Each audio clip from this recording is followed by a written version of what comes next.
Hello AOS fans, it's me, Pete. We've got a battle report coming this Friday as usual, and this week it's going to be Skaven versus fyreslayers.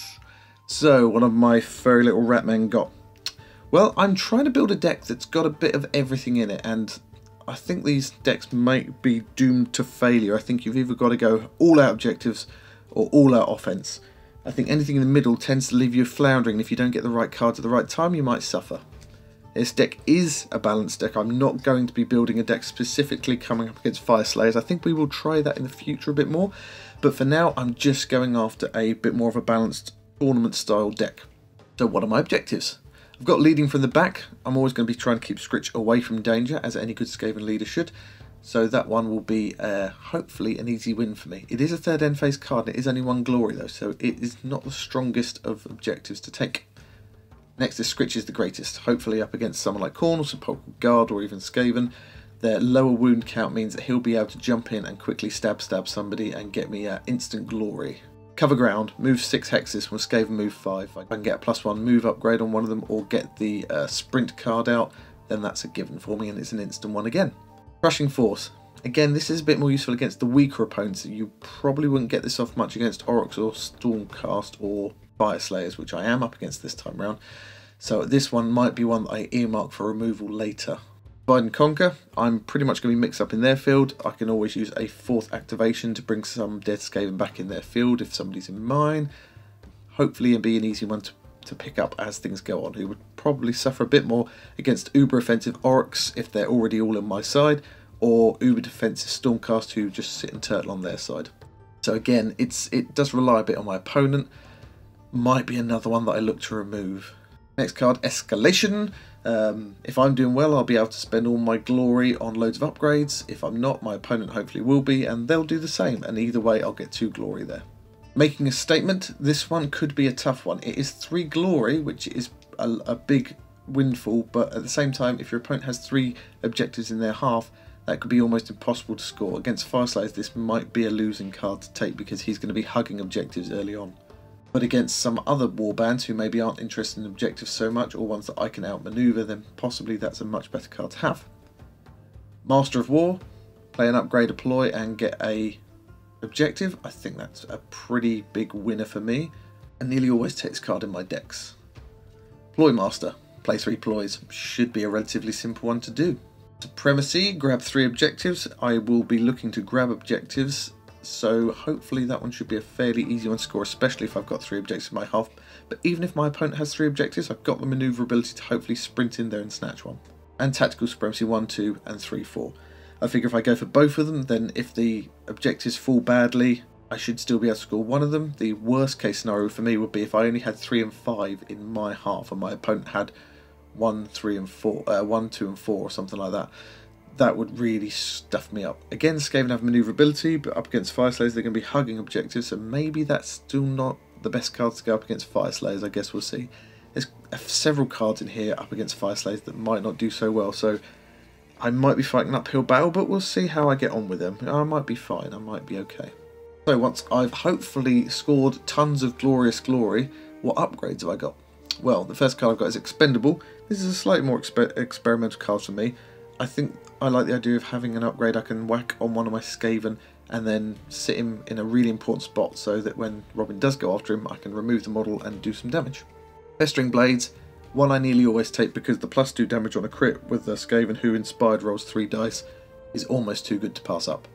Demonic Weapon, again, this is a great card. It does damage me, but at the same time I can res my guys, so I don't think that's a massive issue. Hopefully I can use it early on, remain a threat to him, he'll take them out, or I can put him in a position which means he has to take them out, like blocking an objective, and then I can resurrect him and do it all again.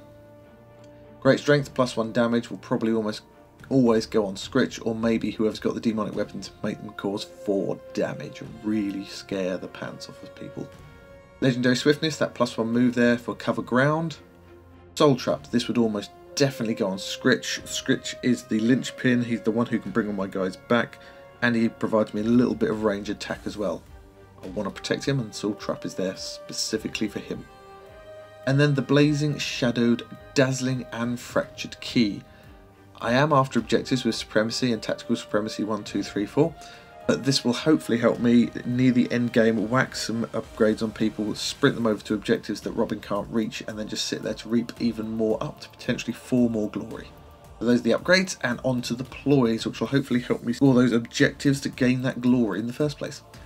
First one is Musk of Fear. This is pretty much a given in my deck. Not only does it put your Skaven on guard, which is a pretty great thing to do when you can do it via a card, but it also inspires them immediately, which means they'll be rolling 2 dice, getting shields, or blocks should I say, dodges and crits. Sudden Skittering, basically the Skaven version of Sprint. That will be helpful for me for cover ground. Scratching in the Shadows, the ability to push someone back is always helpful, manoeuvre people how I need them. There are always more, ability to res a Skaven, again very handy, especially if they've got a demonic weapon, they've just been taken out and I can bring them back right next to somebody. Confused priorities. Now if I am struggling with the objectives and I don't have any in my half that I need, and my opponent has some of them that are really useful, I can run one of my Skaven forwards, utilise their speed to jump on an objective, sit one of my Skaven on the objective I don't want so much, and then quickly play that card to swap them over. Hopefully then I can then get that Skaven out of dodge before he gets splattered, but if not, well, I can just res him again. Confusion, swapping 2 Skaven around is going to be my main aim here because it'll inspire both, but even using it against my opponent could still be handy.